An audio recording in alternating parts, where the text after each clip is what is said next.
English లో మాట్లాడాలంటే భయమా? మీలాంటి వాళ్ళ కోసమే spoken English personal training classes ఇప్పుడే జాయిన్ అవ్వండి. Hey everyone, I'm Anita and I'm here with you all to tell you all something about prepositions today. Prepositions, తెలుసు కదా అండి, in, on, at, since, for, by, వీటినే prepositions అంటూ ఉంటాం. If you let me speak frankly, I'll tell you something. Prepositions నేర్చుకోవాలంటే కొన్ని నెలల దగ్గర నుంచి కొన్ని సంవత్సరాలు పడుతుంది. మనం ఎంత హార్డ్ గా ట్రై చేస్తాం అనే దాన్ని బట్టి. సో అట్లాంటి ఒక ప్రిపోజిషన్ ని ఒక గంటలో క్లాస్ చెప్పడం పాసిబుల్ కాదు, నేర్చుకోవడం కూడా పాసిబుల్ కాదు. నేర్చుకుంటూ పోవాలంతే.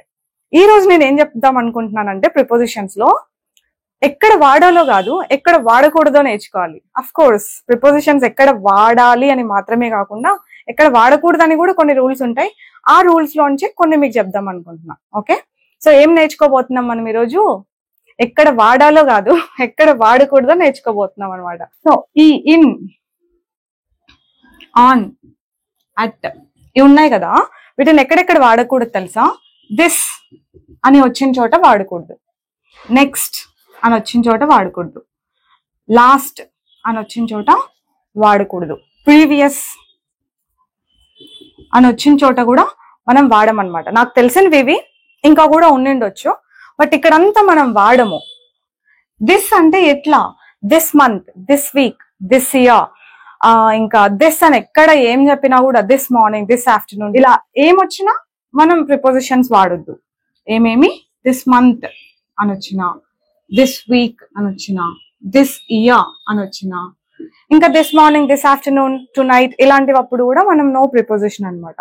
యూజువల్ గా అందరు చేసే మిస్టేక్ ఏమంటే, ఈ వీక్ లో నేను నిన్ను కలుస్తా అని చెప్పాలనుకోండి. ఈ వీక్ లో నిన్ను కలుస్తా, ఈ వీక్ లో అంటే ఇన్ దిస్ వీక్ కదా, ఓకే ఓకే అని చెప్పి I will meet you in this week అంటాం. ఓకే, కామన్ గా చేసే మిస్టేక్స్ అన్నాను కదా, ఇలాంటివి అనమాట. I will meet you in this week అనకూడదు. ఏమనాలి మరి? ఇన్ తీసేసేయండి, డైరెక్ట్ గా దిస్ వీక్ అనేసేయండి. I will meet you this week, that's it అనమాట. నేను లాస్ట్ వీక్ లో వాళ్ళకి పంపించాను మెయిల్ అనాలనుకోండి, I sent them a mail in the last వీకా. ఇప్పుడు చెప్పండి, లాస్ట్ వీక్ అంతే. I sent them a mail last week. నేను పోయిన సంవత్సరంలో ట్రిప్కి వెళ్ళాం, మేము పోయిన సంవత్సరంలో ట్రిప్కి వెళ్ళాం.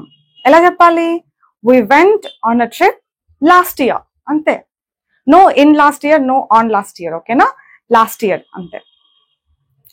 నేను లాస్ట్ నైట్ పార్టీకి వెళ్ళాను, I went to a party last night, అంతే అనమాట. సో ఇవి ఎక్కడ కనిపించినా, ఇన్ఫాక్ట్ నెక్స్ట్ ఉన్నప్పుడు, next month, next week, next year, last ఉన్నా last month, last week, last year, ఇలా ఎప్పుడున్నా no in, no on, no at.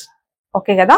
నేను ఈ రూల్ చెప్పుంటాను, చెప్పిన నెక్స్ట్ మినిట్టే ప్రిపోజిషన్స్ వాడకూడదు ఇలాంటి చోట అని చెప్పా. ఇన్ఫాక్ట్ ఏ ప్రిపోజిషన్స్ వాడకూడదో కూడా చెప్పా. ఇన్, ఆన్, అట్ అనేవి యూజ్ చేయమని చెప్పి. ఎవరో ఒక స్టూడెంట్ ఖచ్చితంగా అడిగే క్వశ్చన్ ఏంటి తెలుసా? I will submit it by next week అంటాం కదా అండి మరి అని చెప్పి. బై వాడండి, బై వాడొద్దని నేను చెప్పలేదే.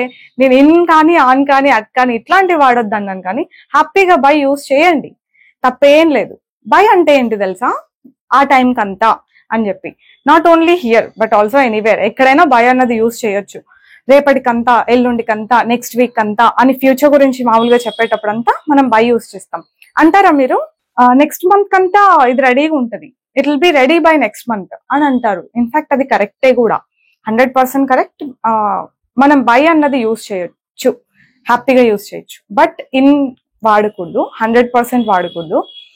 ఈ రూల్ తెలుసుకోవడం ఒక ఎత్తు అయితే, దీన్ని గుర్తుపెట్టుకొని మనం మాట్లాడేటప్పుడు కరెక్ట్ చేసుకుంటూ మాట్లాడడం అన్నది ఇంకొకటి అనమాట.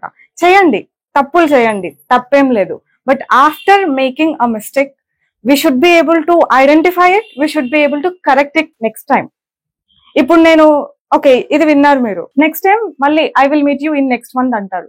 ఓకే, ఇది గుర్తు రావాలి, ఇది గుర్తు రావాలంటే అంత కేర్ఫుల్ గా మీరు వినుండాలి. నెక్స్ట్ మంత్ అనకూడదు అన్నారు కదా, ఓకే ఓకే నెక్స్ట్ అని ఇవన్నీ ఉన్నప్పుడు ప్రిపోజిషన్ వాడకూడదు అని అనితే చెప్పింది కదా ఆ వీడియోలో. ఇదంతా గుర్తు పెట్టుకోగలిగే ఆ కెపాసిటీ, ఆ ఎబిలిటీ రెండు ఒకటే, అది ఉండాలన్నమాట మనకి. అంటే మనం అంత కేర్ఫుల్ గా వినాలి, అంత కేర్ఫుల్ గా నోట్ చేసుకోవాలి. You have to do all these things to be able to learn something. ప్రతి చోట కొంత ఇన్ఫర్మేషన్ ని గ్యాదర్ చేసుకుంటూ నేర్చుకోవడమే తప్ప ఒక చోట పర్టికులర్ గా ఇంత ఇన్ఫర్మేషన్ ఎక్కడ ఉండదు. దట్స్ ఇట్ ఫర్ టుడే అండి. This is all I wanted to say. By వాడండి కంఫర్టబుల్ గా, but not in or anything else. ఓకేనా? That's it for today. I'll see you next time. Bye. Take care.